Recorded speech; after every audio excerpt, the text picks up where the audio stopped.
Hello po sa mga mahal kong listeners, magandang araw po sa inyong lahat. Ako po si Miss Winnie at ito ang ating kwento. Magandang araw po Miss Winnie at sa lahat ng inyong mga tagapakinig. Ako po si Diana, isa sa mga masugid na subscriber ng inyong channel. Sa ngayon nakatira ako dito sa Canada, nakapag-asawa po ako ng isang mabait na Canadian at nagkaroon ng 3 anak. Sumulat po ako dahil nais kong ibahagi ang aking karanasan, isang kwento ng pagdurusa at kilabot na dinanas ko mismo sa kamay ng sarili kong ina. Sisimulan ko po ang pagsalaysay ng aking kwento at sisimulan ko ito noong malaman ni nanay na nagdadalang tao ako. Nanginginig ako at hindi mapakali habang nasa harap ko si nanay.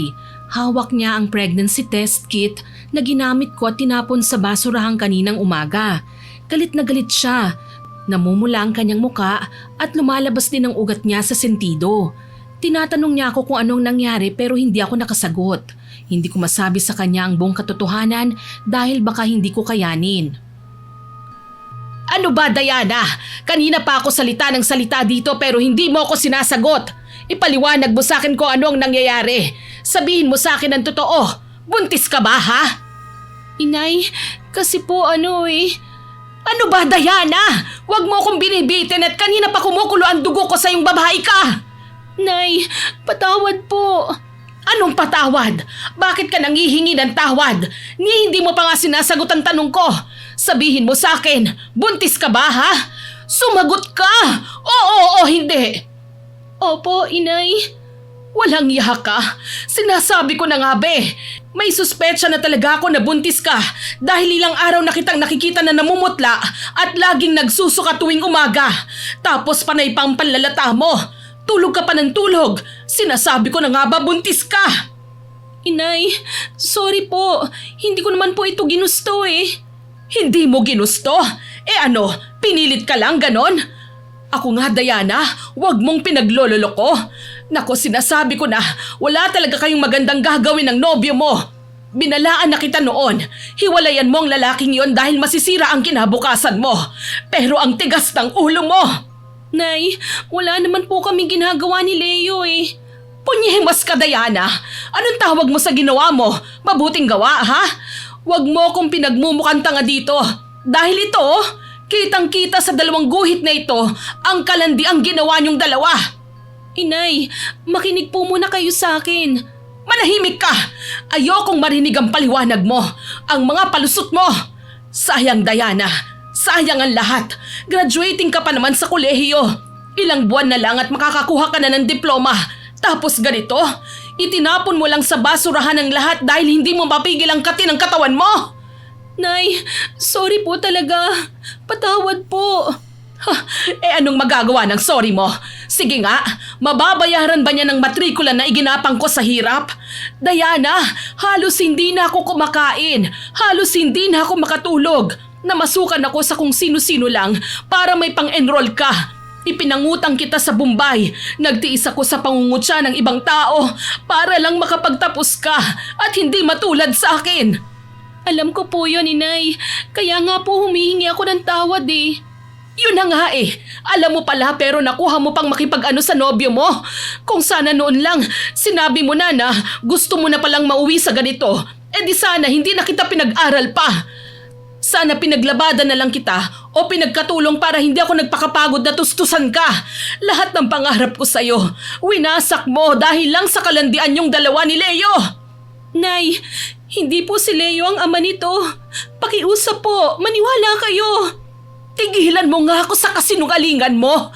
Sino pa ang gagalaw sa'yo kundi ang lalaking yan na buntot ng buntot sa'yo? Binalaan na kita, Diana. Sinabi ko sa'yo na sisirain lang niya ang buhay mo. Pero mas pinili mong sundin ang init ng katawan mo kesa sa akin na nanay mo. Napakalandi mong bata ka. Ngayon, tignan natin kung nasa ng tapang mo kapag hinarap natin ang lalaking yon. Nay, huwag po tayong pumunta sa kanila. Nakakahiya po. Hiyang-hiya ka ngayon? Nung ginagawa niyo yan, nahiya ka ba ha? Halika rito. Ngayon din, pupuntahan natin ang hayop na yon at tignan natin kung paano niya pananagutan na itong dinadala mo. Hindi ako papayag na ako lang ang magdusa sa kahihiyang ito. Inay, wag na po. Hindi nga po siya eh. Wag na po natin siyang idamay dito.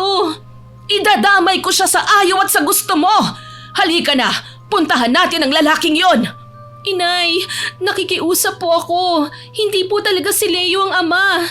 Eh sino? Espiritu Santo? Wag mo nga akong gawing tanga. Pinagtatakpan mo pa talagang hayop na yon. Bakit? Ayaw ba niyang panugutan ng anak mo? Ano po kasi? Sabi ko na wala siyang pagkakaiba sa tatay mong bulok na matapos makuhang gusto at kapag nakabuo na, iiwan ka rin. Ay mga lalaki talaga, pare-pareho silang mga hayop. Huwag niyo naman hong itulad si Leo kay tatay. Magkaiba po sila, inay. Magkaiba? Paanong magkaiba? Ayan, o kitang-kita ng ebidensya sa tiyan mo. Tayong dalawa, pareho na naging uto-uto sa lalaki. Naniwala ako noon na mahal ako, na nirerespeto niya ako pero ano ang nangyari? Noong nabuntis niya ako, iniwan ako. Pinagpalit ako sa isang single mom.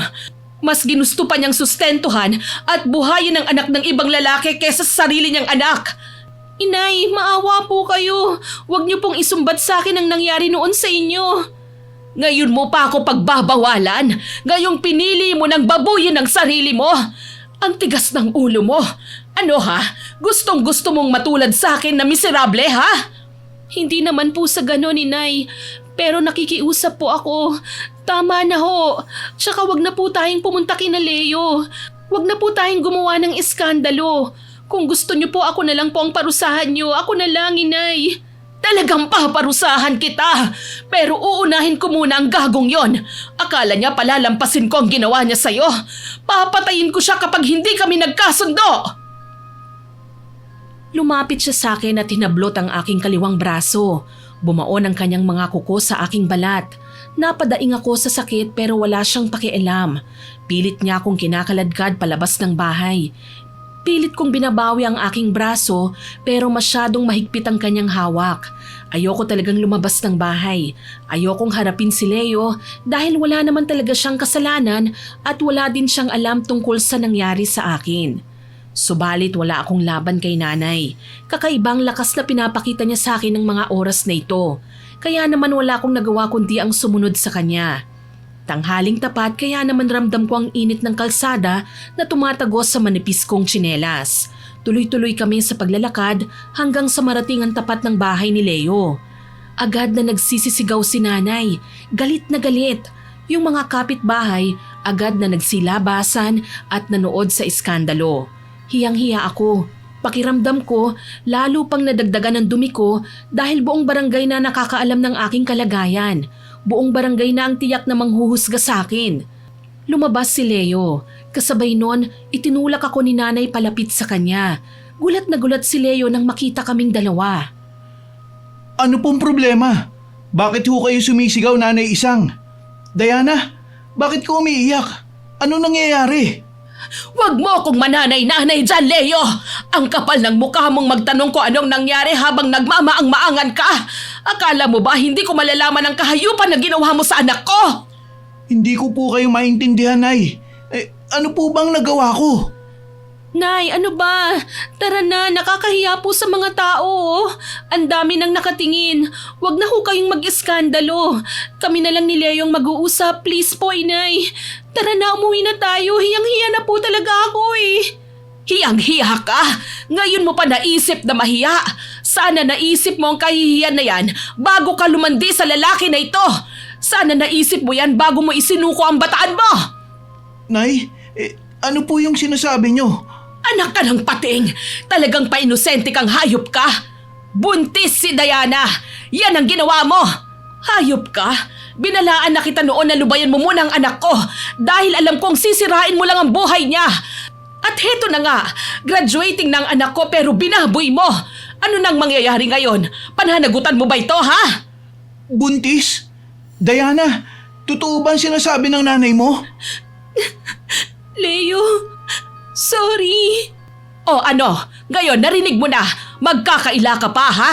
Kayong dalawa lang naman ang laging magkasama at halos ginagabi sa galaan. Ikaw ang naghahatid at sumusundo sa kanya. Kaya wag mong sasabihin sa akin na Espiritu Santo ang nakabuntis sa anak ko. Aminin mo na ang ginawa mo. Aling Isang, Makinig po muna kayo. Totoo pong magkasintahan kami ni Diana. Pero hindi ko po magagawa ang binibintang nyo. Nirerespeto ko po ang anak nyo. Mahal ko po siya at kahit kailan hindi ko siya pinilit o ginalaw. Punyemas! At talagang itatanggi mo pa ang nangyari sa inyo ng anak ko? Sabihin mo nga sa akin, may balak ka bang takasan siya, ha? Wala po akong tatakasan dahil wala naman po akong ginagawang masama eh. Pangako po sa harap ng Diyos, hindi ko po ginalaw si Diana. Talagang matigas ang mukha mo, ha? Diana, magsalita ka! Sabihin mo sa harap ng lalaking ito na siya ang ama niyan para hindi siya makapagkaila pa! Sabihin mo! Inay, tama na po. Nagmamakaawa po ako. Umuwi na po tayo. Huwag niyo na po siyang awayin. Tumigil ka dyan! Huwag mong pagtakpan ng lalaking ito! Makinig ho kayo, Nanay Isang. Parang awa nyo na. Pakinggan niyo po muna ako. Nagsasabi po ako ng totoo sa inyo. Hindi ko magagawa ang ganyang kababuyan sa babaeng pinakamamahal ko. Diana, magsalita ka naman oh. Tignan mo ako sa mga mata ko, Diana. Hindi ba't wala tayong ginagawa? Sabihin mo sa nanay mo ang totoo. Pinoprotektahan kita. Nirerespeto kita dahil ayaw kita mapahamak. Pero bakit ganito? Bakit sinabi niyang buntis ka? Diana, sumagot ka. May iba ka ba? Wala akong iba, Leo. Kung ganun, ipaliwanag mo sa akin kung anong sinasabi ng nanay mo.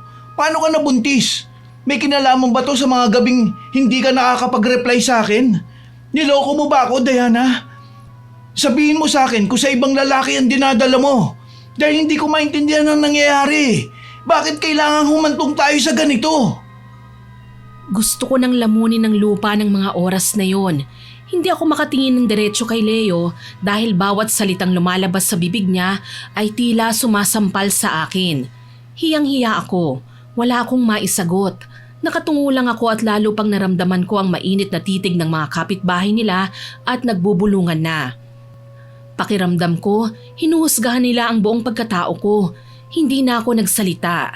Hinawakan ko na lang ang kamay ni nanay at pilit ko siyang hinihila palayo roon. Pero bago pa kami makahakbang, marahas na iwinaksi ni nanay ang kamay ko. Muntik pa akong mawala ng balanse sa lakas ng pagkakaalis niya sa pagkakahawak ko. Tapos hinarap niya ulit si Leo nang may panggigigil. Huwag kang magmalinis, Leo! Sige, mag-deny ka man habang buhay, pero sisiguraduhin kong hindi ka patatahimikin ng konsensya mo. Balang araw, babalik sa'yo ang lahat ng kahiyang binigay mo sa anak ko. Isinusumpa ko, hindi ka magiging masaya! Inay, tama na po. Pakiusap, gusto ko na pong umuwi. Ayoko na po rito. Oo na, uuwi na tayo, Diana. Tutale, ayaw naman yung parehong magsalita ng totoo. Wala akong napala sa mga kasinungalingan yung dalawa kundi high blood lang. Mga buwisit kayo! Diana, sandali lang. Huwag ka munang umalis. Mag-usap tayo ng maayos.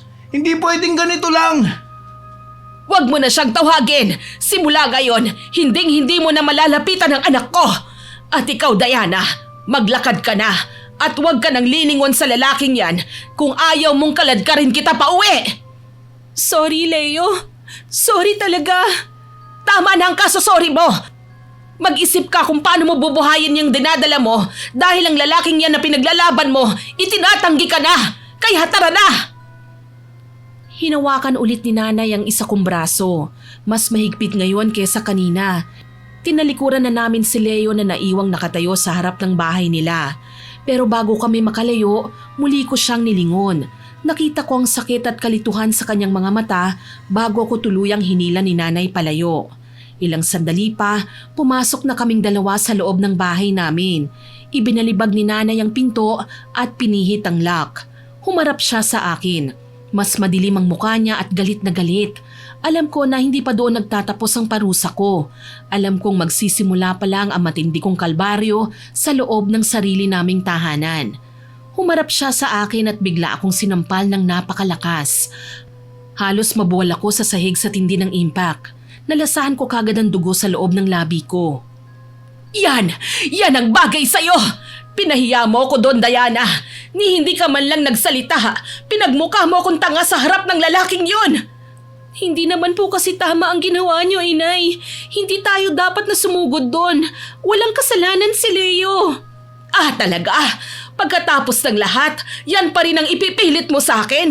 Sige, kung hindi siya ang ama ng pinagbubuntis mo, sabihin mo sa akin kung sino. Sino ang ama niyan? Sabihin mo sa akin kung sino pang ibang lalaki ang kinakalantari mo.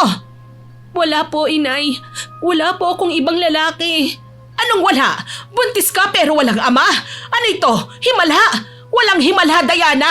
Walang himala! Ano? Sige na, magsalita ka na! O baka naman hindi mo matukoy kung sino ang tatay niyan dahil hindi mo na matandaan kung sino ang nakabuntis sa'yo! Hindi po ganon. Hindi niyo po alam ang hirap na dinanas ko. Anong hirap? Nahirapan ka ba sa pakikipagtalik sa kung sino-sinong lalaki? Nay, tama na po. Huwag niyo naman po akong insultuhin. Wala po akong kasalanan. Hindi ko talaga ito ginusto. Hindi mo ginusto? Hindi mo gustong maglandi, ganun ba ha? O sige, kung ayaw mong magsalita, pues huwag ka nang lalabas ng bahay na ito. Ititigil mo na rin ang pag-aaral mo. Po, Nay, hindi ako pwedeng mahinto. Ilang buwan na lang i-graduate na ako. Please, wag niyo naman po akong tanggalan ng karapatan na makapag-aral. Pangarap ko po yun eh. Pakiusap. Pangarap? Ikaw ang sumira sa pangarap mo. Inuna mo ang makipaglandian kaya magdusa ka. Nay, wag. Parang awa niyo na. Awa? Sa akin, hindi ka naawa. Ginawa mo akong tanga. Tulad ka rin ng tatay mo. Pinaasa niyo ako na magkakaroon tayo ng maayos na buhay. Akala ko, ikaw nang babawi sa lahat ng naging hirap ko pero traidor ka rin pala. Traidor ka sa mga pangarap na binuo ko para sa inyo. Traidor ka katulad ng tatay mo. Inay, hindi po ako traidor. Hindi po ako katulad ni tatay. Mahal na mahal ko po kayo. Patawarin niyo po ako. Hindi ka traidor? Hindi ka katulad ng tatay mo? Kung ganon, ako bang inidolo mo ha? Ginaya mo ang pagkakamali ko noon ha? Tapos mas masahol pa ang ginawa mo. Kasi ako, kahit papano, alam ko kung sino ang ama mo. Pero ikaw, kilala mo ba kung sino ang nakabuntis sa'yo? Hindi po. Hindi ko siya kilala. Tanga! Ang landi mong bata ka! Buwisit ka! Inay, tama na po. Ilang buwan na lang, Diana. Ilang buwan na lang, maestra ka na sana. Hindi ko alam kung bakit mo nagawa ito. Hindi ka na naaawa. Hindi kita pinagtrabaho dito sa bahay kasi ang gusto ko, puro aral lang ang gagawin mo tapos ganito. Humihingi po ako ng tawad sa inyo, inay. At sa palagay mo ba, kayang kainin ng magiging anak mo ang paghingi mo ng tawad? Magiging katulad mo din siya balang araw. Maghihirap, pagtatawanan at huhusgahan ng maraming tao. Pero bago mangyari yon, itatama na natin ang pagkakamali na yan. Ano po bang ibig niyong sabihin? Ipalalaglag mo ang bata. Huwag mo nang ituloy ang pagbubuntis mo. Po, ano pong sinasabi niyo? Hindi ko po pwedeng gawin yun. Kasalanan sa Diyos ang pumatay. Ipokrita ka. Huwag kang magbabanggit ng mga salita galing sa Biblia dahil alam ko ang mga nakasulat doon. Hindi ba't nakasulat doon na huwag kang makikiapid? May utos din ganyan, hindi ba? Pero anong ginawa mo? Nilapastangan mo ang katawan mo. Nilabag mo ang utos niya dahil sa pagnanasa sa isang lalaking hindi mo naman asawa. Nay, alam ko pong nagkamali ako, pero iba po ang pumatay ng tao. Huwag na ho nating dagdagan pa ang mga kasalanan natin. Anong wag? Gusto mo bang maging miserable habang buhay? Gusto mong maging kagaya ko? Diana, kung itutuloy mo yan, dyan na matatapos ang buhay mo. Magiging alipin ka ng batang yan at ng kahihiyang ito. Yan ang impyernong dinanas ko at hindi ko hahayaang maranasan mo rin. Hindi ko po kaya, inay. Gagawin mo ang gusto ko. Kung gusto mong magkaayos pa tayo, Diana, ipapa-abort natin yan. May kakilala ako sa kabilang baryo para maayos pa natin ang buhay mo. Natatakot po ako. Hindi ko po kayang gawin yan, Nay. Maawa po kayo sa akin. Wala kang boses dito. Ako ang masusunod. Ako ang nagpapalamon sa'yo, kaya ako rin ang magpapasya kung anong mangyayari sa buhay mo. Hindi ka pwedeng maging nanay ng bata, lalo na at tatanga-tanga ka. Tatanggalin natin yan sa ayaw at sa gusto mo. Inay, huwag ka nang kumontra. Kasalanan mo to kaya magdusa ka! Tsaka ayokong makarating ito sa tatay mo dahil kapag nalaman niya ito, pagtatawanan niya ako. Sasabihin nun na hindi ako marunong magpalaki ng anak. Kaya ikaw, hanggat hindi natin naaayos ang problema, dito ka lang. Bawal ka munang lumabas. Pagkasabi noon ay hinablot ni nanay ang buhok ko at kinaladkad ako patungo sa aking silid. Marahas niya akong tinulak sa loob bago malakas na isenarado ang pintuan. Narinig ko pa na ikinandado niya ang labas. Umiyak ako ng umiyak at nakiusap sa kanya pero naging matigas siya at hindi ako pinakinggan. Wala akong nagawa kundi yakapin ang sarili ko at doon ibinuhos ang lahat ng iyak.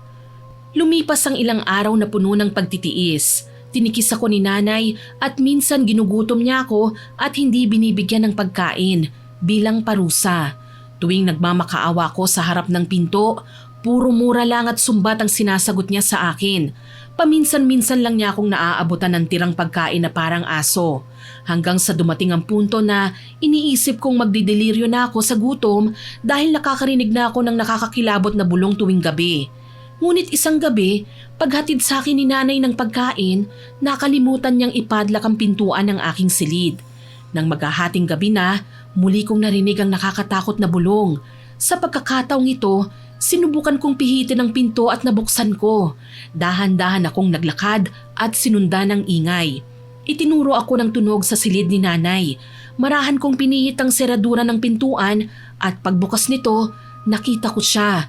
Pero ang nakakatakot, halos hindi ko na makilala ang nanay ko dahil may maliit siyang sungay na tumubo sa kanyang noo at ang mukha niya sobrang kulubot na at matatalim ang kanyang mga mata. Paulit-ulit siyang tila nagdarasal at binabanggit niya ang pangalan ni Leo. Doon ko napagtanto kung anong ginagawa niya. Kinukulam ni nanay si Leo. Nay, ano po tong ginagawa niyo? Huwag mo kong abalahin, Diana. Lumabas ka na sa kwartong ito at bumalik ka sa silid mo. Ginagawa ko ito para sa atin dahil ayaw mong ipalaglag ang bata. Yung lalaking yon ang sisingilin ko. Hanggang ngayon ba hindi pa rin kayo naniniwala sa sinabi ko sa inyong walang kasalanan dito si Leo? Hindi si Leo ang ama ng dinadala ko. Wala siyang kasalanan. Pakiusap, itigil niyo na po yan. Walang kasalanan. Pinuntis ka niya at pinahiya niya tayo sa buong barangay. Sinira niya ang pangarap ko para sa'yo. Maski ilang beses mo pang sabihin yon, hanggat hindi mo inaamin sa akin kung sino ang tatay ng batang yan, hindi ko siya titigilan. Siya ang sisingilin ko. Siya ang sisisihin ko. Sisirain ko ang buhay niya. Unti-unti siyang mabubulok hanggang sa aminin niya sa buong mundo ang mga naging kasinungalingan niya. Makinig kayo sa akin. Walang dapat na singilin sa kanya dahil totoo ang mga sinabi niya. Hindi niya po ako ginalaw. Huwag mo na nga siyang ipagtanggol pa. Nababaliw ka na sa pagmamahal mo sa hayop na yon.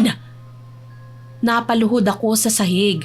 Ramdam ko ang lamig ng semento sa mga tuhod ko pero mas nanlalamig ang buo kong katawan dahil sa bigat ng katotohanan na pilit kong itinatago. Humagulgol na lang ako ng malakas, nanatiling walang reaksyon ng nanay ko at patuloy pa rin siya sa ginagawa niyang pangungulam kay Leo. Dahil doon, napilitan na akong aminin sa kanya kung ano talaga ang totoong nangyari sa akin. Inay, ginahasa po ako. Walang kasalanan ng boyfriend ko. Kaya hindi ko po masabi kung sino ang tatay ng pinagbubuntis ko. Kasi 3 silang lalaki na gumahasa sa akin. Ano? Anong sinabi mo, Diana? Ginahasa ka? Opo, inay. Yung gabing umuwi akong mag-isa. Umiwas ako kay Leo dahil ayaw niya siyang makita. Sumakay ako ng tricycle pero iniliko ng driver ang daan papunta sa liblib na gubat. May 2 pa siyang kasabwat. Ginahasa nila ako, inay. Nagmakaawa ako sa kanila pero hindi nila ako pinakinggan. Pinilit nila ako. Isa-isa nila akong ginalaw. 3 lalaki? Bakit? Bakit hindi mo kagad sinabi sa akin? Bakit hinayaan mong isipin ko na nabuntis ka ni Leo? Paano ko aaminin sa inyo? Pagdating ko sa bahay nung gabing yun, sinampan nyo na kaagad ako. Pinaghinalaan nyo kaagad ako na nakikipaglandian. Natakot ako sa inyo at hindi ko rin matanggap ang nangyari sa akin. Diring-diri ako, inay. Diring-diri ako sa sarili kong katawan. Araw-araw gusto kong kuskusin ang balat ko hanggang dumugo para lang malis ang dumi nila sa akin. Hindi, ano itong nagawa ko? Hindi ko alam, Diana anak. Patawarin mo ako. Inay, binaboy nila ako. Akala ko katapusan ko na ng gabing yun pero mabuti na lang po pagkatapos nila. Bigla silang nagtalo-talo kung ano ang gagawin nila sa akin. Sabi ng driver, kailangan nila akong patayin para walang magsumbong sa pulisya. Sa sobrang takot ko, ginamit ko ang natitirang lakas ko. Nang hindi sila nakatingin, tumakbo ko. Tapos nagtago ako sa mga matataas na damo. Hinanap nila ako pero hindi nila ako nakita. Pero imbis na yakapin niyo ako, pinaratangan niyo kagad ako. Pagkatapos kong sabihin ito ay patuloy sa pag-iyak ang nanay ko. Matagal bago niya ako kinausap. Dahan-dahan niyang pinatay ang mga kandila. At pagkatapos ng ilang minuto, bumalik siya sa dati niyang anyo. Pero ilang sandali lang, bigla niyang pinunasan ang kanyang mga luha. Tapos ay tahimik lang siyang nakatingin sa kawalan, tila may iniisip siyang malalim. Nay! Nay! Huli na, Diana! Sana sinabi mo sa akin yung totoo bago ko ginawa ito. Ano po bang ibig niyong sabihin? Hindi ko na pwedeng itigil ito. Po? Bakit? Bakit niyo hindi pwedeng itigil? Sinabi ko na sa inyo, biktima kaming dalawa dito ni Leo. Inosente siya. Inosente. Hindi mo alam kung anong nagawa ko, Diana. Ang itim na mahikang ito ay hindi kumikilala ng inosente kapag nasimulan na ang ritual ng kulam. Nag-alay na ako ng dugo at kaluluwa sa mga espiritu ng dilim. Naibigay ko na ang pangalan ng nobyo mo sa mga demonyo. Ha? Hindi maaari. Bawiin niyo. Sabihin niyo sa kanila na nagkamali kayo ng taong isinumpa. Nay, pakinggan niyo naman ako at pagbigyan niyo ako kahit ngayon lang. Wala nang bawian ito dahil kapag pinutol ko ang ritual ng hindi namamatay ang isinumpa ko, babalik sa akin ang lahat. Ako ang sisingilin nila. Ako ang mamamatay, Diana. Hindi ko pwedeng itigil ito. Diyos ko, Nay, ano tong ginawa niyo? Paano na si Leo nito? Paano, Inay? Nakikiusap ako. Gawan niyo po ng paraan ito. Hindi pwedeng mamatay si Leo. Itigil niyo na ang pangungulam sa kanya. Gusto mong ako ang mamatay, ha? Sinabi ko na, kapag binawi ko ito, babalik sa akin ang sumpa. Ako ang pahihirapan ng itim na mahika. Papatayin ako ng mga demonyo at pahihirapan ng kaluluwa ko sa impyerno. Gusto mo bang mawalan ng ina ng dahil lang sa lalaking yon? Inay! Nakapagsimula na ako. Wala nang atrasa dito. Mamamatay siya o mamamatay ako. Pero Diana, makinig ka. Hinding-hindi ko isasakripisyo ang sarili ko. Kaya manahimik ka na lang at bumalik ka na sa kwarto mo. Nanghina ako sa aking narinig. Wala akong nagawa kundi ang sumunod at bumalik sa aking kwarto. Hindi na ikinandado ni nanay ang kwarto ko pero iyak pa rin ako ng iyak. Lumipas ang ilang araw na parang isang mahabang bangungot. Isang umaga nang dalawin ako ng isa kong kaibigan para makipagkwentuhan, nalaman ko sa kanyang balita tungkol kay Leo. Sabi niya, bigla raw itong tinamaan ng isang misteryosong sakit na hindi maipaliwanag ng mga doktor. Nagsusuka raw siya ng itim na likido at lumalaki ang tiyan. Nangungulubot din daw ang balat niya na parang natutuyo. Nang malaman ko ito, doon ako binalot ng matinding konsensya at depresyon. Pakiramdam ko, ako ang may kasalanan kung bakit niya yun dinanas. Ako ang unti-unting pumapatay sa kanya dahil sa aking pananahimik noon. Sa gitna ng depresyon, nakaisip ako ng paraan para matapos na ang lahat. Kung ang bata sa aking sinapupunan ng dahilan ng galit ni nanay, mas mabuting mawala na lang ito. Kaya naman isang hapon, lumabas ako sa bahay at pumunta sa isang klinika. Balak kong ipatanggal na ang bata, umaasa na kapag wala na ang bunga ng kawalangyaan ng mga lalaking yon, mapapakiusapan kong itigil na ni nanay ang pangungulam. Pumasok ako sa loob ng klinika at nakita ko ang doktora. Nakangiti niya akong binati. Magandang umaga. Pasok ka, Mami. Maupo ka. Ako si Doktora Maureen. Salamat po, Doktora. Ako naman po si Diana. Mukhang maputla ka, ha? Ngayon ka pa lang ba magpapa-prenatal check-up? Huwag kang kabahan. Normal lang yan sa mga first-time mommy eh. O sige, kailan ba ang huling regla mo ha? Para mabilang natin kung ilang linggo na yan baby mo.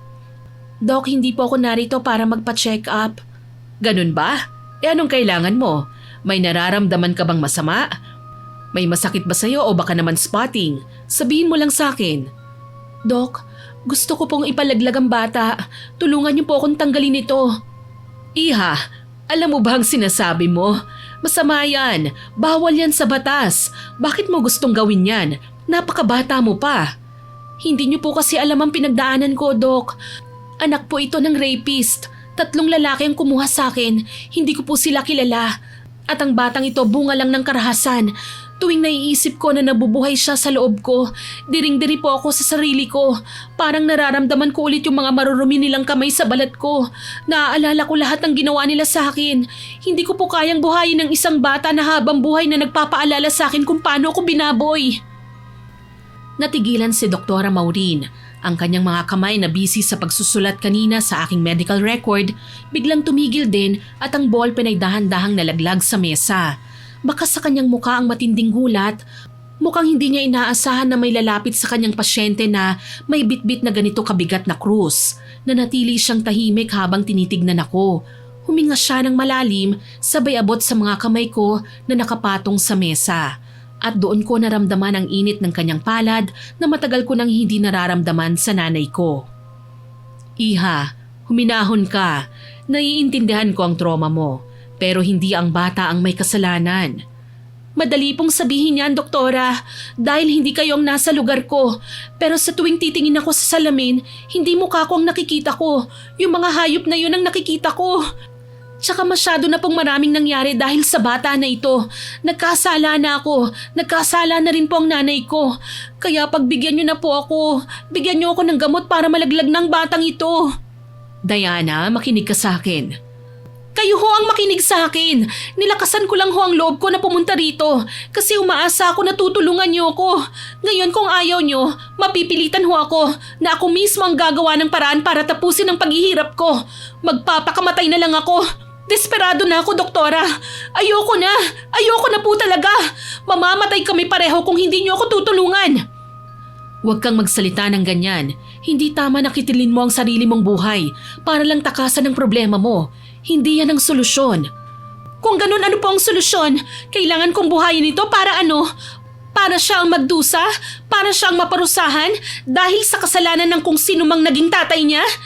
Magkakaroon siya ng buhay na mala-impyerno, Doktora, kung itutuloy ko ang pagbubuntis na ito. Walang magmamahal sa kanya. Iyan na ba talaga ang gusto mo? O ang galit at trauma mo ang nagdidikta niyan? Mukha ka namang mabait na bata. Nakita ko sa mga mata mo na hindi mo gustong patayin ang sarili mong anak. Hindi ko po alam. Natatakot na lang po talaga ako ngayon. Naiintindihan ko ang takot mo. Pero walang ina ang gustong gumawa ng ganong desisyon kung malinis ang kanyang isip. Naguguluhan ka lang sa ngayon dahil sa pinagdaanan mo. Pag-isipan mo muna ito ha, Iha. Baka magsisi ka. Hindi, talagang desidido na po akong gawin ito, Doktora. Ito lang po ang tanging paraan para maligtas ko ang boyfriend ko sa nanay ko. May ginawa po siyang hindi maganda kay Leo. Anong ginawa ng nanay mo? Hindi ko maintindihan, Diana. Wala po. Huwag na lang po kayong magtanong. Pakiusap. Sige na po, resetahan niyo na lang po ako ng gamot pampalaglag. Sige. Bibigyan na kita. Pero kung may masamang mangyari sa'yo o sa baby mo, wala akong pananagutan ha? Kasi bawal ito sa propesyon namin. Makukulong ako kapag may makaalam na binigyan kita ng gamot. Opo, wala pong makakaalam. Promise po, Doktora. Pero bibigyan niyo po ba talaga ako?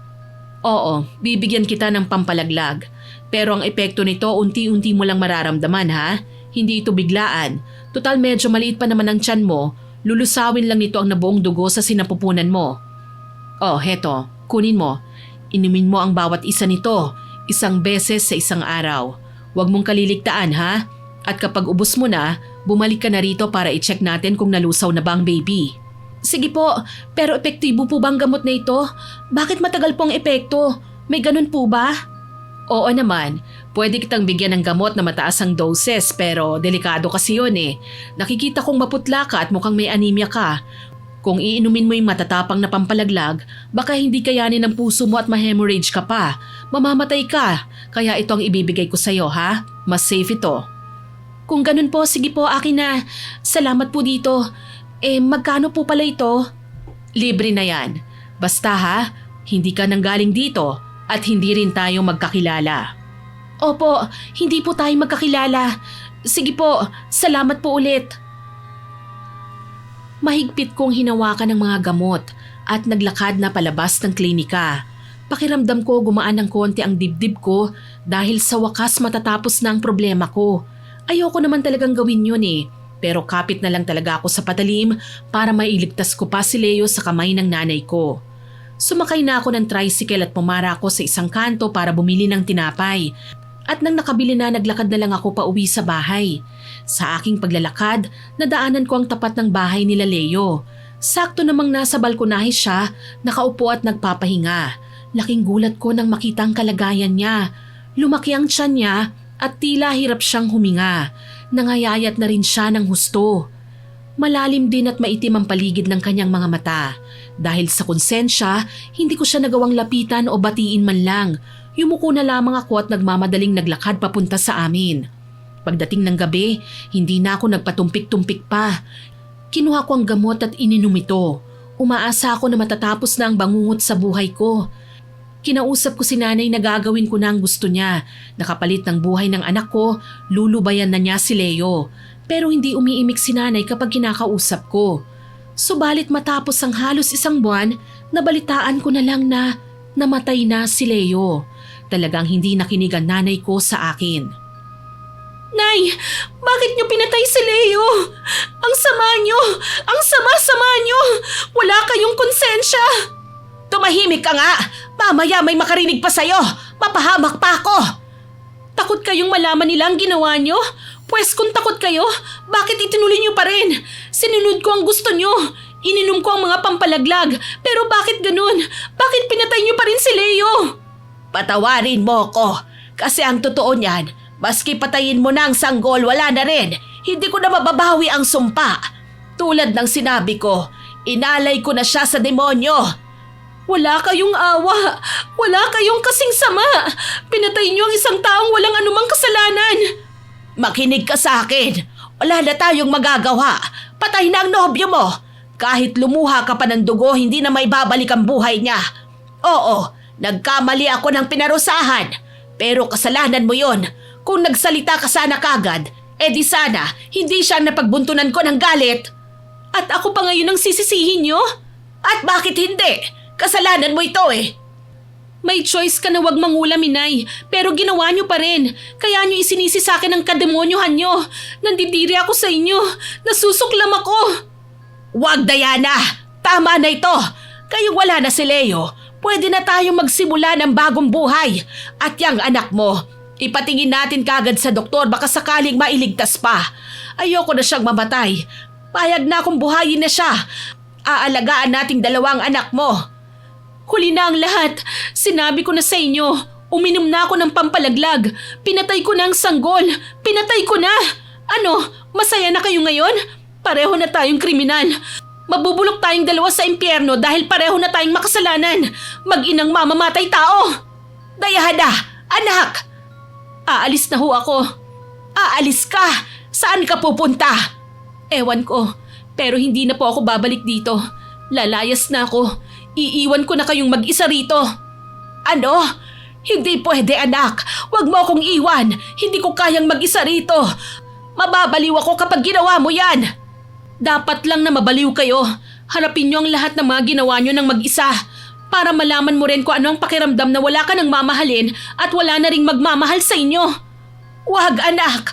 Parang awa mo na. Ikaw lang ang meron ako. Sige na, patawarin mo na ako. Kailanman hindi ko kayo mapapatawad at huwag niyo nang asahan na babalik pa ako rito. Dahil mas gusto ko pang magpagala-gala sa lansangan kaysa tumira sa bahay na ito na ginawa niyong pugad ng mga demonyo. Dali-dali akong tumalikod at lumabas ng bahay. Nanginginig ang katawan ko dahil sa tensyon at sa labis na emosyon. Naglakad ako sa kalsada palayo sa bahay namin. Walang pag-aalinlangan ni hindi ako sumusulya pabalik. Wala na akong nararamdamang takot at panghihinayang ng mga oras na ito kahit hindi ko alam kung saan ako pupunta. Basta ang gusto ko lang makalayo.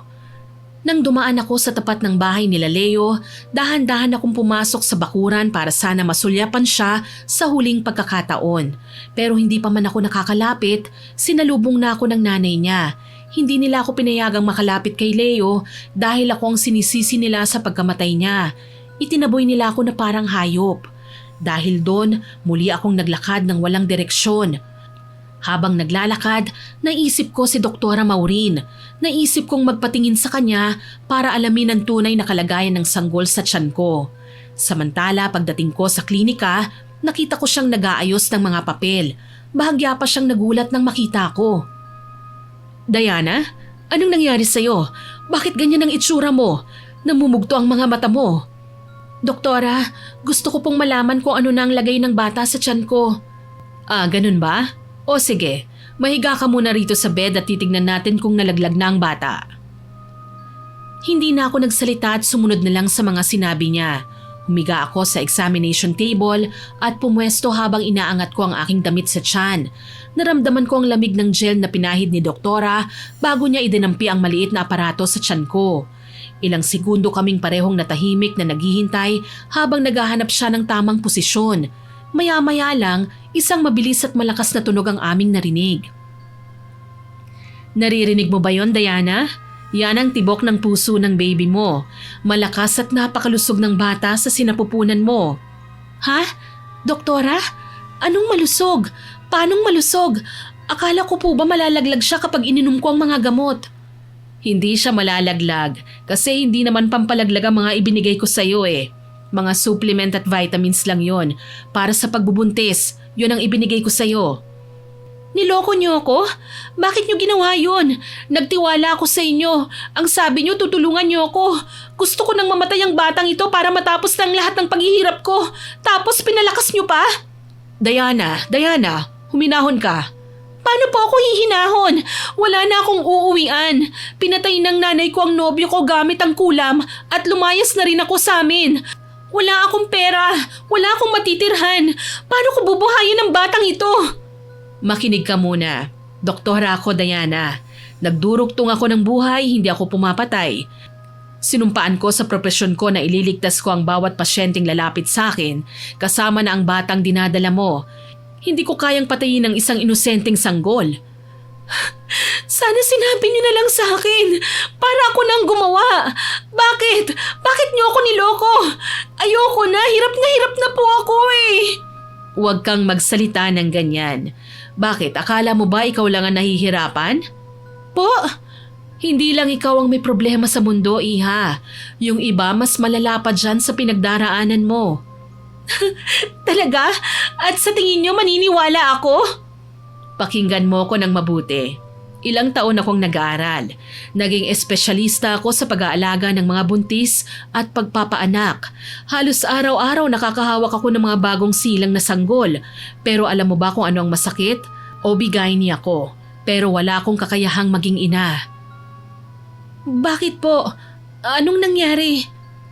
Ilang taon na ang nakakalipas, nagkaroon ako ng matinding sakit. Myoma at malalang endometriosis. Bumigay ang katawan ko. Wala na akong ibang pagpipilian noon eh. Upang mailigtas ang mismong buhay ko, kailangan akong operahan. Tinanggal nila ang matres ko.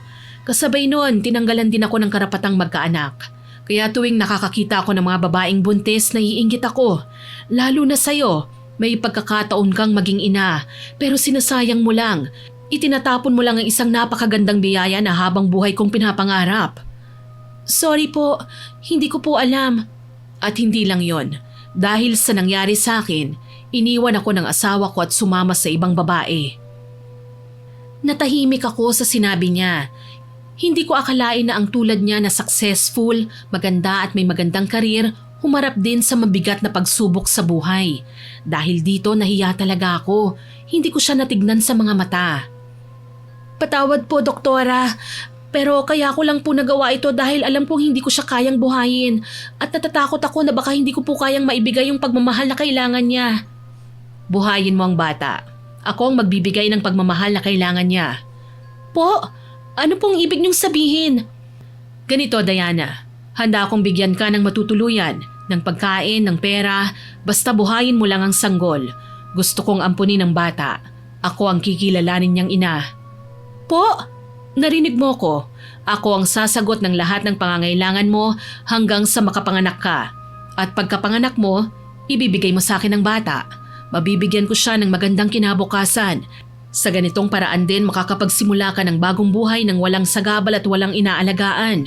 Matutupad din ang pangarap ko na magkaroon ng anak. Pareho tayong makikinabang at pareho tayong maliligtas mula sa sarili nating mga bangungot. Totoo po ba ang mga sinasabi niyo? Oo, Diana.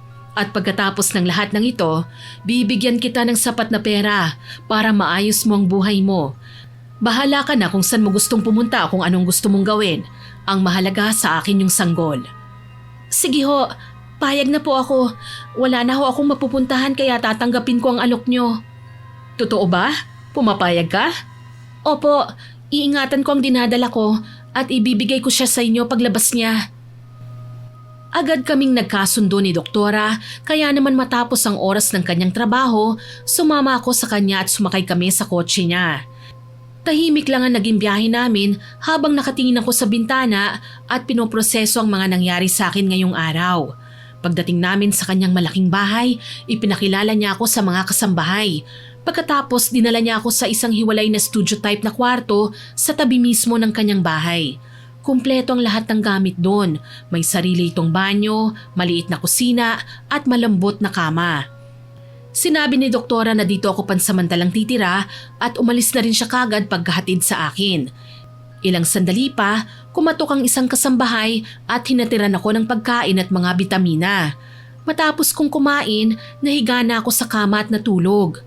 Lumipas ang mga buwan at masasabi kong naging maayos ang trato nila sa akin. Hindi na ako nag-aalala pa sa mga gastusin at naging tahimik ang aking pang-araw-araw na buhay. Subalit nagbago ang lahat pagdating sa huling trimester ng aking pagbubuntis. Ano itong tumutubong butlig at pantal sa katawan mo? Hindi ko nga po alam eh. Maliit lang po ito pero mabilis na dumami. Makati po siya sobra, lalo na kapag sumasapit ang gabi. Ganun ba? May nararamdaman ka bang masakit? Nilalagnat ka ba? Hindi naman po, pero sobrang hapdi lang po kapag nakakamot ko siya ng matindi. Kailan pa ito nagsimula?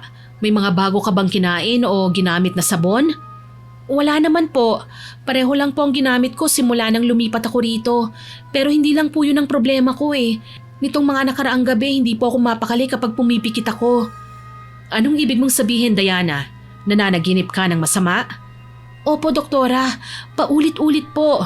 Nananaginip ako na parang may mga taong nakatayo sa dilim at may bumubulong sa akin. Ang sabi nila hindi raw ako dapat maging masaya rito. May naririnig po akong boses na pamilyar pero hindi ko matandaan kung kanino. Natatakot po ako, Doktora. Baka nai-stress ka kaya ganyan ang mga panaginip mo. Pero ano bang dapat mong ika-stress dito? May kulang pa ba ha, Diana? Wala naman po. Sa katunayan, sobra-sobra nga pong binibigay niyo sa akin eh. Relax ka lang, Iha, ha? Huwag kang mai-stress. Masama yan sa bata. Kapag palagi kang ganyan, mai-stress din ng sanggol sa tiyan mo. Hindi ka dapat nag-iisip ng kung ano-ano. Sabihin mo sa akin kung meron ka pa bang ibang kailangan. Meron ka bang ibang gusto. Sabihin mo lang at ibibigay ko sa'yo para mawala na yung iniisip mo. Salamat po, Doktora. Pero wala na po talaga akong ibang kailangan eh. Alam mo, ang mabuti pa, ipatingin na natin sa espesyalista sa balat ang mga pantal at butlig mo para magamot ka agad. Sumang-ayon ako sa mungkahi ni Doktora. Kinabukasan, dinala niya ako sa isang espesyalista sa balat. Ngunit nabigo ang mga niresetang gamot at pampahid. Sa halip na gumaling, mas lalo pang kumalat at lumala ang mga itim na butlig sa aking katawan. Dahil sa labis na hapdi at kate, napilitan akong magmungkahi kay Doktora na lumapit kami sa albularyo. Nung una nag-aalinlangan siya, ngunit sa huli nakumbinsi ko rin siya. Sinamahan kami ng isa sa mga kasambahay nila patungo sa kakilala nitong manggagamot sa kanilang baryo. Pagdating namin doon, nakilala ko ang isang matandang albularyo, si Capoldo. Agad niya kaming sinalubong at pinapasok sa kanyang bahay. Agad niyang sinuri ang aking mga katikati. Mukhang pinahihirapan ka ng sakit mo, Iha. Malubha na ito at talagang masasabi kong napakakate, lalo na kapag gabi. Tama ba ako? Opo, sobra nga po eh. Halos hindi na po ako nito patulugin at mas lalo po siyang nangangati kapag nilalagyan ko ng gamot. Parang may kung anong insektong pumapasok o kumakalikot sa mga pantal at sugat na yon. Tulungan niyo po ako, Kapoldo. Hindi ko na po kayang nararamdaman ko gabi-gabi. Matutulungan kita, Iha. Huwag ka nga lang matatakot, ha? Kasi unang kita ko pa lang sa'yo, alam ko na. Nakulam ka. Sabi ko na nga be, kung ganun, magagamot niyo po ba ako? O malalaman niyo po kung sinong may gawa nito sa akin? Oo naman. Kailangan lang natin magtawas para malaman kung ano ang naging sanhi at kung sino ang taong kumulam sa'yo. Kapag nalaman na natin, maaari na kitang mapagaling. Tumayo si Kapoldo at kumuha ng kapirasong kandila at maliit na mangkok na may tubig. Pinaupo niya ako sa harap ng maliit na lamesa at pinatigil muna sa pag-iisip ng malalim. Sinindihan niya ang kandila at dahan-dahang pinatulo ang mainit na kandila sa tubig habang bumubulong ng mga dasal. Ilang sandali pa, tinitigan niya ang nabuong hugis sa tubig. Nangunot ang noo ng matanda. Ano po ang nakita niyo? Isang matandang babae na mukhang malapit sa puso mo ang nagdala ng sumpa na ito. Ho? Mukhang kilala ko na po kung sino ang gumawa nito sa akin. Talaga, Diana? Kilala mo kung sino ang nagbigay ng sakit sa'yo? May kilala ho kasi akong isang malupit na mangkukulam at tama po kayo, Kapoldo. Isa siyang matandang babae na malapit sa puso ko. Siya po ang nanay ko. Pero bakit? Bakit pati ako na anak niya kukulamin niya? Ano pong dahilan? Ganun na lang ba talaga siya kasamang ina para pati ang anak niya saktan niya at parusahan niya ng ganito? Kinulam ka niya dahil sa matinding sama ng loob, Iha. Mukhang may nagawa kang hindi maganda sa kanya. Wala ho akong nagawang masama sa kanya, pero siya marami. Marami siyang naging kasalanan sa akin. Pinagmalupitan niya ako, pinatay pa niya ang lalaking minahal ko. Pinilit din niyang ipalaglag ang sanggol sa sinapupunan ko. Napagod na ako at napuno dahil sa kasamaan niya, kaya nagawa ko po siyang iwan.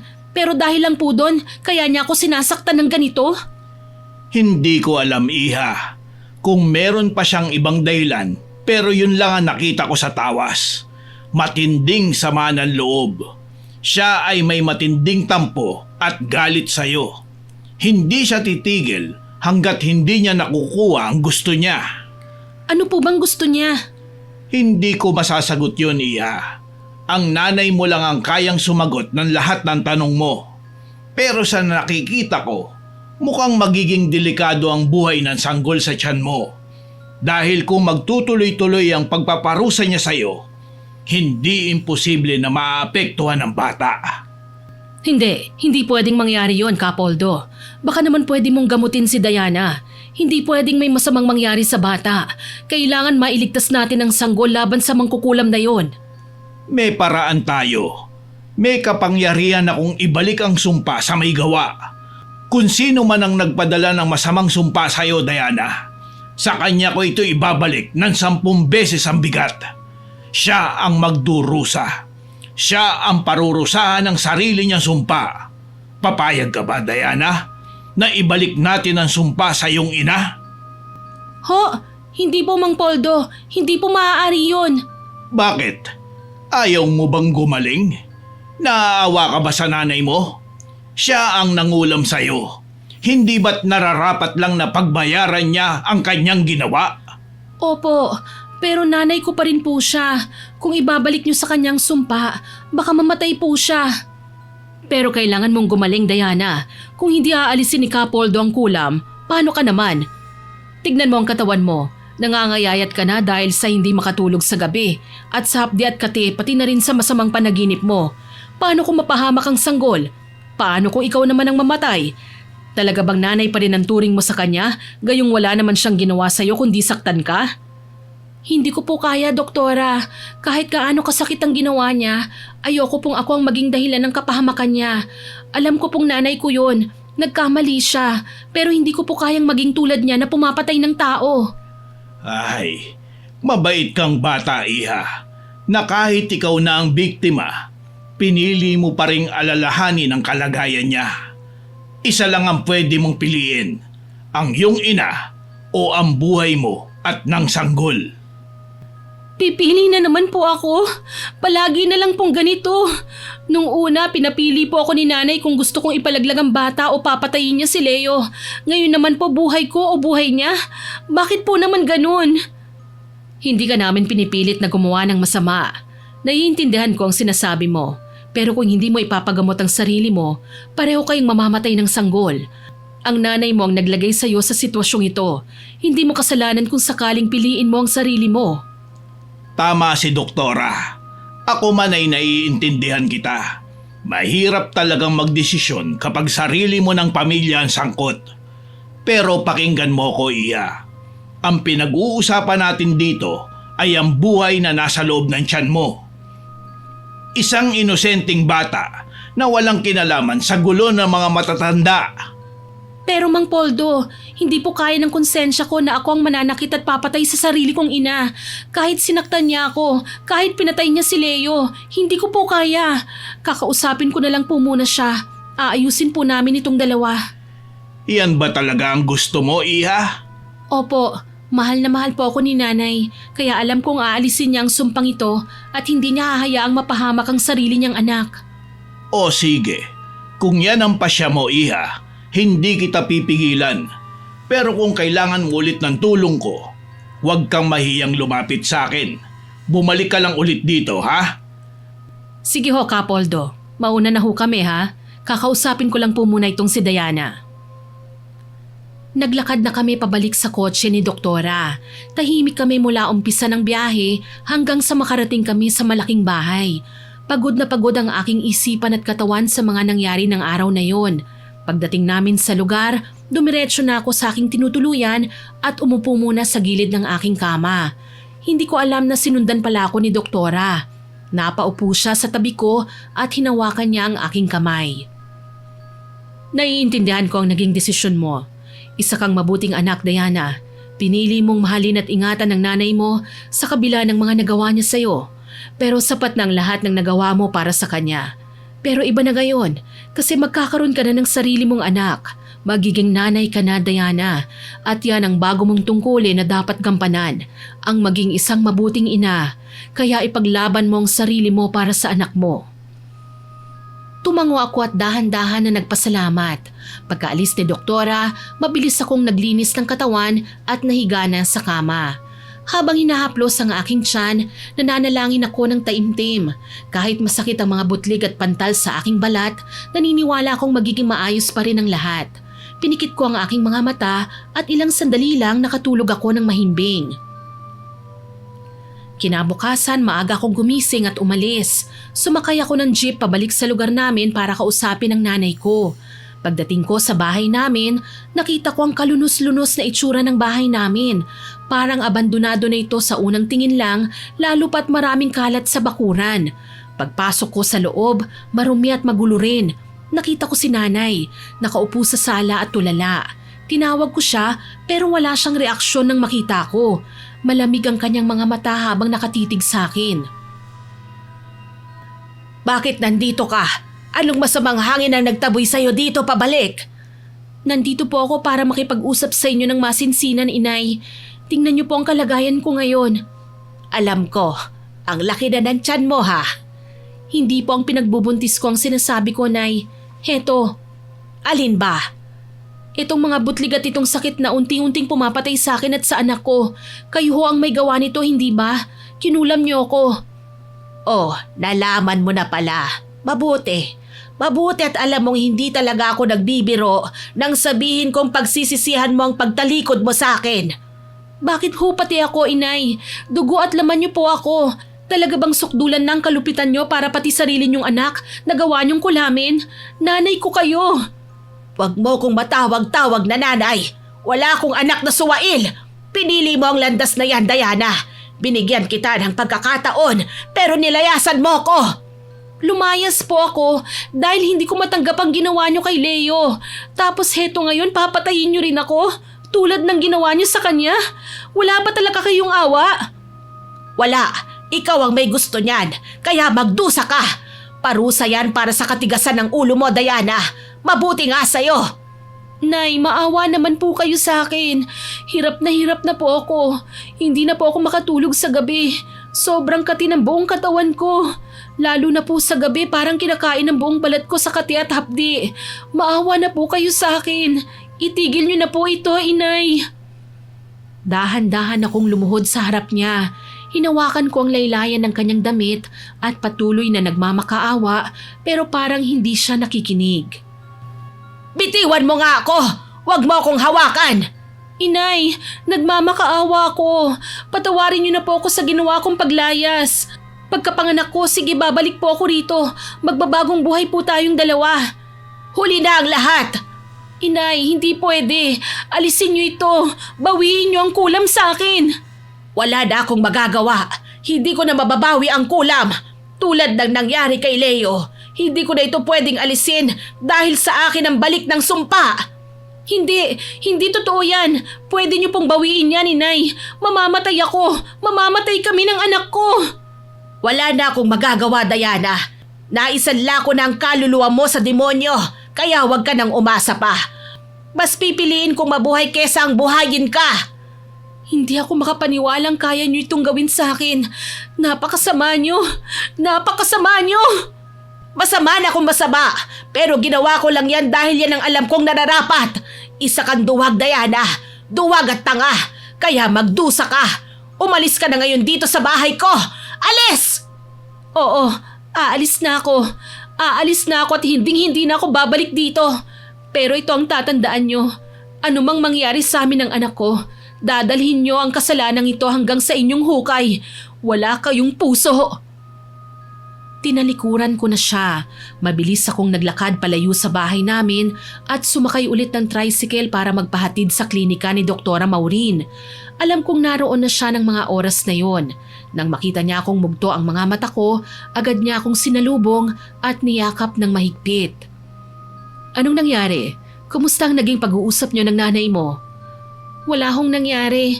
Ang sabi niya hindi daw talaga niya mababawi ang kulam. Makasarili siya. Mas pinipili niyang maging makasarili kesa siguraduhin ang kaligtasan ko. Sabi niya wala daw siyang pakialam kung mamatay ako. Anong desisyon mo ngayon? Hahayaan mo na lang bang ganon? Hindi po, samahan niyo po ako kay Capoldo. Buo na po ang desisyon ko na magpagamot. Oo, sige. Ipapasara ko lang muna itong klinik at sasamahan ka ulit namin kay Capoldo. Agad na pinasara ni Doktor ang kanyang klinika at saka kami sumakay sa kotse. Sinundo na lang namin sa bahay niya yung kasambahay na kasama rin namin noon at nagturo sa amin sa kinaroroonan ni Capoldo. Subalit habang bumabiyahe kami, naramdaman ko ang biglang pag-init ng aking pakiramdam. Literal na mainit at nakakapaso. Parang may nagbubuhos ng mainit na tubig sa aking balat kahit wala naman. At ang masaklap pa, tinubuan na ako ng mga maliliit na bukol na lalong nagpahirap sa akin dahil makirot ito. Doktora! Ang sakit! Aray! Hindi ko na po kaya! Kapit lang, Diana. Malapit na tayo. Konting tiis na lang. Patuloy akong namimilipit. Hindi ako mapakali sa kinauupuan. Kamot ako ng kamot at pinapalo ko ang lahat ng parting makirot at masakit. Yung kasambahay na kasama namin, tahimik na nagdarasal habang awang-awa sa kalagayan ko. Nararamdaman ko na rin ang pagsakit at paninigas ng tiyan ko. Nagsisimula na akong mahilo at nanlalabo na rin ang paningin ko. Hindi ko na rin maigalaw ang aking mga paa. Namimilipit na ako sa sakit at halos isumpa ko na ang bawat segundo ng aking paghinga. Ilang minuto ang nakalipas, natanaw ko na ang kalsada papunta sa bahay ni Capoldo. At sakto namang paghinto namin sa tapat nila, nakatayo na siya sa harap ng bahay. Parang inaasahan na niya talaga ang aming pagdating. Agad naman akong inalalayan ng dalawa kong kasama para makababa ng kotse. Capoldo, tulungan niyo po kami. Masama po ang lagay niya. Nangihina na siya. Tulong! Alam ko, nakahanda na ang gamot niya. Tara, dalhin natin sa loob. Pagpasok namin sa loob ng kanyang bahay ay agad nila akong inihiga sa katre. Patuloy akong naghihiyaw sa tindi ng sakit na nararamdaman ko. Sa mga oras na ito, alam kong bibigay na ang katawan ko. Inaatake na ako ng sobrang takot dahil kung ano-ano nang nakikita ko. Meron na akong nakikitang puting liwanag sa itaas kaya naman nasabi ko sa sarili ko na mukhang yun na ang oras ko. Mukhang mamamatay na ako. Hanggang sa biglang narinig ko na lang na parang nagkakagulo na sila. Mang Poldo, pumutok na ang panubigan ni Diana. Mukhang manganganak na siya. Anong gagawin natin? Huwag ka nang kabahan, doktora. Mas mainam nga na mailabas na niya ang sanggol bago pa tuluyang lamunin ng lason ang katawan ni Diana. Lason? Paano ho siya malalason? Ang lason na sinasabi ko ay ang sumpa na ibinigay ng kanyang sariling ina. Walang awa ang mangkukulam na dumali sa kanya. Papatayin siya nito, doktora. Kaya mainam na mailabas na natin ang sanggol bago pa mahuli ang lahat. Sandali, bago pa mahuli ang lahat? Ano pong ibig niyong sabihin? Bakit niyo sinasabi yan? Huwag niyong sabihing mamamatay si Diana. Ikinalulungkot ko. Pero wala na akong magagawa pa. Huli na, doktora. Hindi ako papayag. Kailangan niyang mabuhay. Kaya sige, gawin na natin ang dapat nating gawin para mabuhay silang dalawa. Mahalaga sila sa akin, Kapoldo. Hindi pwedeng may mamatay sa kanila. Diana, makinig ka. Subukan mong umire, ha? Sige na. Hindi ko na po kaya, doktora. Ang sakit. Ang sakit-sakit na. Hindi ko na po kaya. Kaya mo ito. Pakinggan mo kung mabuti. Huminga ka ng malalim. Huwag kang susuko. Nandito lang kami. Ilalabas natin ang ligtas ang anak mo. Mabubuhay ka rin, Diana. Magtiwala ka lang sa amin. Magtiwala ka sa akin. Sige na, Iha. Tulungan mo ang sarili mo. Umiri ka ng malakas. Sige! Ire! Pumikit ako ng mariin at pinilit na labanan ng labis na panghihina. Sa kabila ng matinding hapde at panlalabo ng aking paningin, lahat ng lakas na natitira sa akin, ibinuhos ko na para sundin ang lahat ng sinasabi ni Kapoldo at Doktora Maureen. Umire ako ng paulit-ulit habang patuloy na nagdarasal sa aking isip na sana maging ligtas kami ng aking anak. Ilang sandali pa, narinig ko ang napakalakas na iyak ng isang sanggol. Yun ang pinakamasarap na tunog na narinig ko sa buong buhay ko. Alam kong buhay ang aking anak at nairaos ko na siya. Ngunit kasabay ng pag-alingawngaw ng malakas na iyak na yon, ramdam ko ang matinding panghihina. Unti-unting nagdilim ang aking paligid hanggang sa tuluyan na akong binalot ng kawalan. Samantala, pagmulat ng aking mga mata, naramdaman kong masakit pa rin ang katawan ko. Nakakabit sa kamay ko ang dextrose. Tapos ang nasa tabi ko si Kapoldo, nagbabantay sa akin. Napansin ko rin na may dahon nakatapal sa aking katawan. Kapoldo? Naku, mabuti naman at gising ka na, Iha. Halos 3 araw kang walang malay. Ho? 3 araw po akong tulog? Ano pong nangyari sa akin? Buhay po ako, Kapoldo? Totoo po ba ito? Oo, Iha. Buhay na buhay ka. Hindi ako makapaniwala. Akala ko po namatay na ako eh. Paano po ako nabuhay? Buhay ka dahil pinili mo ang mabuhay, Diana.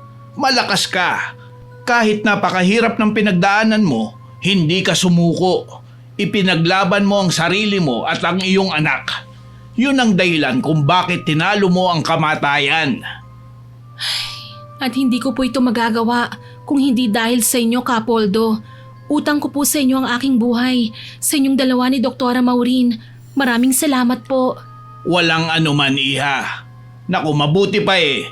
Huwag ka munang magagalaw. Kailangan mong magpagaling at magpalakas. Opo. Siya nga po pala. Si Doc at yung bata, nasan po sila? Inuwi na ni Doc ang anak mo. Pero huwag ka mag-alala. Kasi tuwing hapon pumupunta si Doc dito para bisitahin ka. Naku, matutuwa siya kapag nakita niyang nasa maayos ka ng kalagayan. Ganun po ba? Napakabait po talagang tao ni Doktora Maureen. Kakaiba po ang kabaitan niya. Oo, mabait talaga ang babae na yun. Siya nga po pala, kung magaling na ho ako at nakalaya sa sumpa ng kulam, ang nanay ko, ano pong nangyari sa kanya? Hindi ko masasagot yan, Iha. Huwag mo na munang isipin ang bagay na yan. Mabuti pa, kumain ka na muna para agad kang lumakas. Hindi nagtagal dumating si Doktora Maureen. Tuwang-tuwa siya nang makitang magaling na ako. At nang hapong ding yun, sinabi ni Capoldo yung lahat ng mga binili niya tungkol sa aking pagpapagaling. At pag-iingat upang hindi na maulit ang sumpa. Pinayagan na rin niya akong umuwi kasama si Doktora. Pagdating sa bahay, agad na rin akong dumiretso sa silid para makapagpahinga. Ngunit kahihiga ko pa lang pumasok si Doktora Maureen sa kwarto ko, karga ang aking sanggol. Diana, gusto ko nga palang ipakilala sa iyo ang ating munting anghel. Siya si Nathan. Nathan? Ang ganda po ng pangalan niya. Diana, gusto mo ba siyang kargahin? Huwag na po. Sige na, hindi ko naman siya ipagdadamot sa iyo eh. Oh, kahit tignan mo man lang siya. Pansin ko, kanina ka pa umiiwas ng tingin eh. Ayaw mo bang makitang mukha niya? Hanggang ngayon ba, naaalala mo pa rin yung trauma na pinagdaanan mo? Hindi po ganun, Doktora. Ang totoo po niyan, natatakot po ako eh. Natatakot po ako na kapag nakita ko ang mukha niya at nakita kong kamukha ko siya, baka hindi ko masunod ang ating usapan. Natatakot po ako na baka kapag kinarga ko siya, mas maging doble ang sakit kapag binalik ko na siya sa inyo. Kaya pakiusap po, kailangan ko siyang tiisin. Diana, pakinggan mo ko. Kung sakaling magbago man ang isip mo, wala namang problema sa akin yun. Anak mo pa rin siya. Kung gusto mo siyang alagaan at kunin, ibibigay ko siya sa'yo. Walang magiging problema sa akin yon. Hindi po, Doktora. Hindi po yun tama. Kayo po ang karapat-dapat na maging nanay niya at hindi po ako. Dahil sa inyo, mas magiging maayos po ang buhay niya. Sa akin, hindi ko po alam kung saan ako pupunta. Kung paano ako magsisimula. Ayokong makaladkad siya sa hirap. Tulad ng sabi ng nanay ko sa akin noon, ayoko rin pong matulad siya sa pinagdaanan ko at mas lalong ayoko rin pong matulad sa nanay ko na naging malupit sa sarili niyang anak. Kaya ayos na po sa akin ang ganito. Masaya na po akong malaman na ligtas siya at malusog. Napakabuti at napakatapang mong ina. Naiintindihan kita. Alam kong ginagawa mo lang ito dahil mahal mo siya. Pero ito ang tatandaan mo ha, hinding-hindi ko siya ipagdadamot sa iyo kung magbago man ang desisyon mo balang araw. Salamat po, Doktora. Salamat po sa pangunawa at pagmamahal niyo sa akin at kay Nathan. Alagaan niyo po sana siya para sa akin. Pakiusap. Pangako, hindi ko siya pababayaan. Siya nga pala, heto, tulad ng napag-usapan natin noon. Heto ang pera. Gamitin mo ito bilang panimula mo pag alis mo dito sa poder ko. Hindi ko na po matatanggap ang pera na yan. Sapat na po ang lahat ng naitulong niyo sa akin at sa aking anak. Utang ko po sa inyo ang buhay ko. Pero kung hindi mo ito tatanggapin, paano ka magsisimula nang wala man lang hawak na pera? Gusto ko pong mag-abroad, Doktora. Gusto ko pong magtrabaho para sa kinabukasan ko. Gusto kong tumayo sa sarili kong mga paa. Yan ba ang plano mo? Ang mag-abroad? Sigurado ka ba dyan? Opo. Tamang-tama. May pinsan kasi ko na naninirahan sa Canada ngayon. Matagal na silang naghahanap ng mapagkakatiwalaang tao na mag-aalaga sa mga anak nila habang nagtatrabaho sila. Canada po? Totoo po ba yan? Oo. Sigurado akong mabibigyan kanila ng maayos na sweldo. Magandang oportunidad doon. Ano, gusto mo ba? Kung gusto mo, tatawagan ko yung pinsan ko at ipapaayos natin ang lahat ng mga kakailanganin mong dokumento. Opo, gusto ko po. Salamat po, Doktora. Hulog po talaga kayo ng langit sa akin. Sus, nambola ka na naman. Pero teka lang ha, may kondisyon nga pala ako bago kita payagan na mag-asikaso ng mga kakailanganin mo.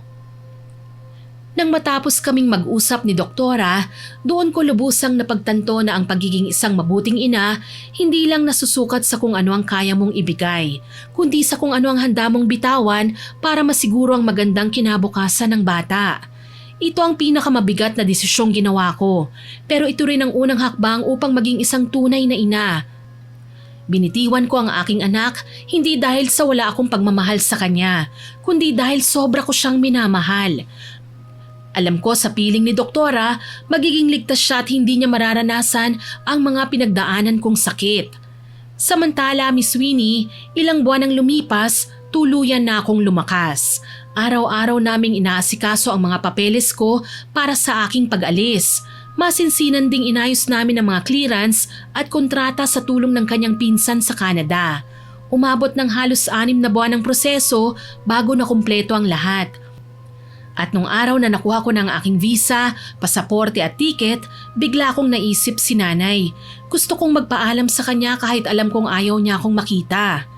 Sumakay ako ng tricycle pabalik sa aming bahay. Pagbaba ko pa lang, naaamoy ko ng kakaibang amoy mula sa loob. Pagpasok ko sa aming pintuan, nakita ko si nanay na nakahiga sa katre. Laking gulat ko nang makita ang kanyang braso at muka. Puno ito ng nangingitim at nagnanaknak na galis at mga bukol. Malaki na rin ang tiyan niya at nangayayat na siya ng husto. Agad kong naalala ang sinabi ni Capoldo na ang sumpa ay babalik sa kung sino ang nagbigay nito. Inay, kumusta na po kayo? Diana, bakit ka nandito? Uuwi ka na ba, anak? Hindi po, nandito po ako para magpaalam. Aalis na po kasi ako papuntang Canada. Canada? Mag-a-abroad ka na? Kung gano'n ay iiwan mo na nga talaga ako.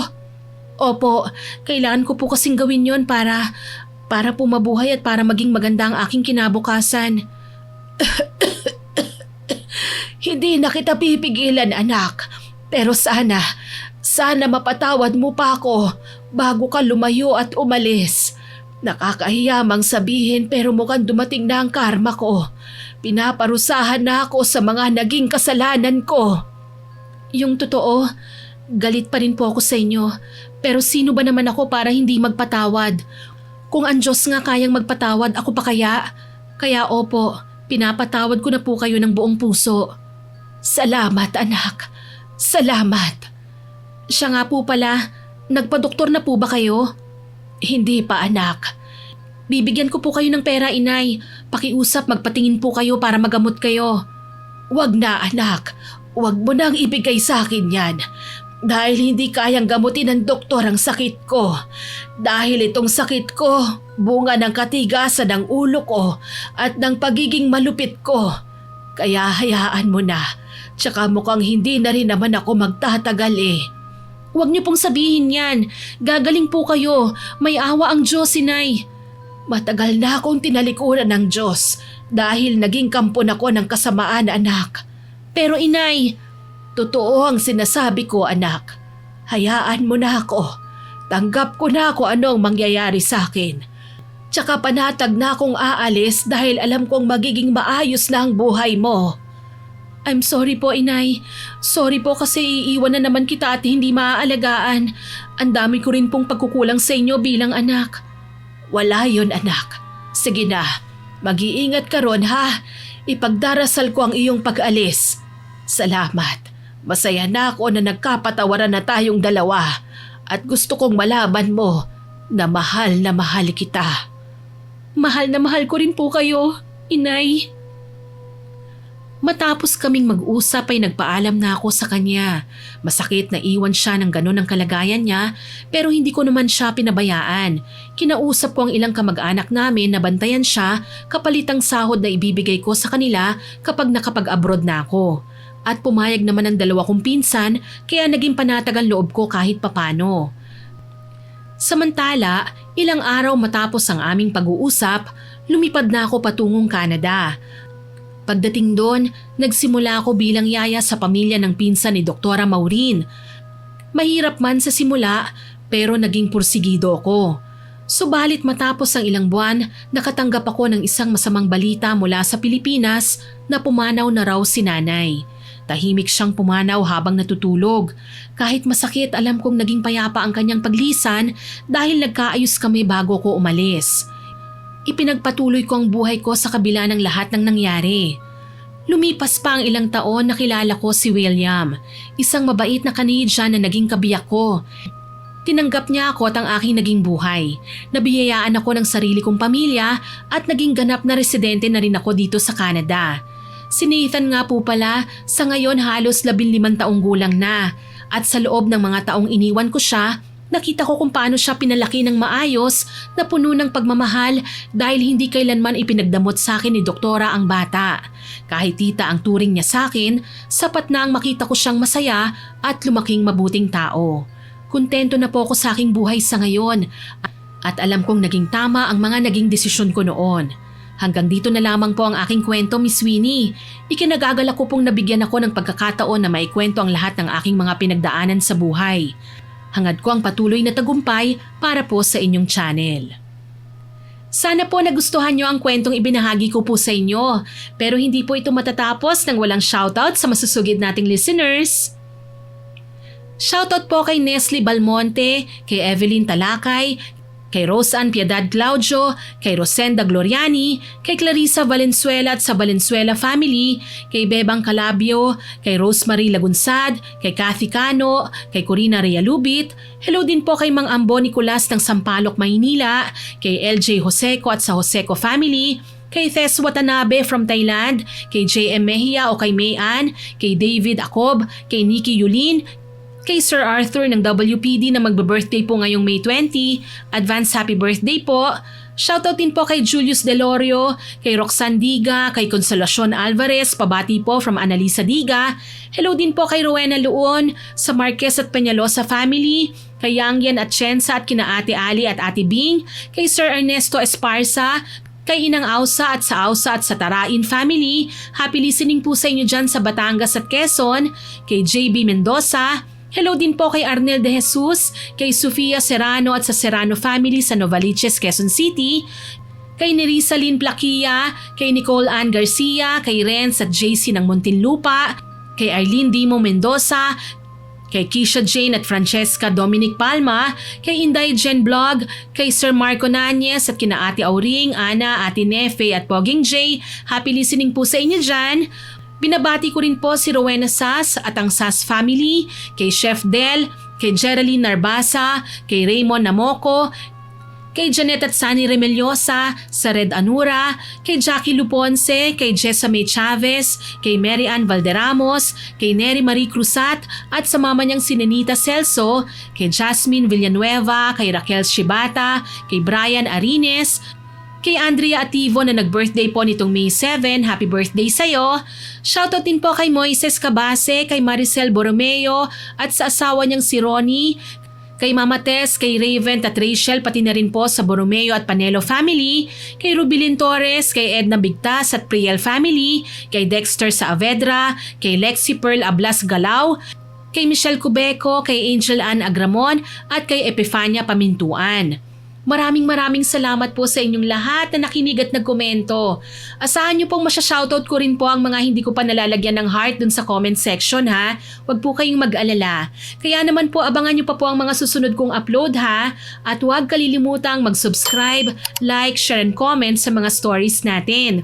Para po mabilis niyong makita kung may bago tayong upload, pindutin niyo lang po ang notification bell para lagi kayong updated. Aasahan ko pa rin po ang inyong suporta ha. Ang goal po natin maka 100k subscribers tayo. Siyempre sa tulong po ninyo. Muli ako po si Miss Winnie at nandito po si Sir John. Hello po. Salamat po sa pakikinig. Nagpapasalamat po kami sa walang sawa niyong pakikinig at pagsuporta. God bless po sa ating lahat.